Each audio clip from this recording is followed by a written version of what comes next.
چما دەبینن ئەوانەی کە ئیوای 8 منداڵی ڕیز کردووە، عائیلەی هەموو ڕیز کردووە، لەسەریان ڕاوەستا دەڵێ الحەمدولله، خوایە سوپاس و ستایش بۆ تۆ، خوایە لێم قبول بکەی ئەو شەهیدانە. چما دەبینی گلەیەک لە حەماس بکاتن، دەبینی بڵێ وەڵا خەتا حەماس بوو، دەبینی دەڵێ بڵێ حەماس ماڵی ئێمەی کاول کرد. ئەفەندی ئەتۆ لەسەر جێیەکی گەرمی،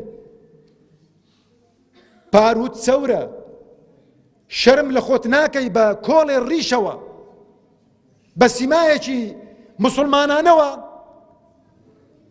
دیفاع لە جوولەکە دەکەی و هێرش دەکەی سەر برا مسلمانەکانت.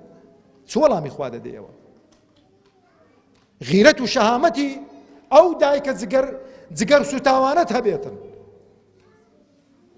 ئەوان واقعی خۆیان چاکتر دەزانن.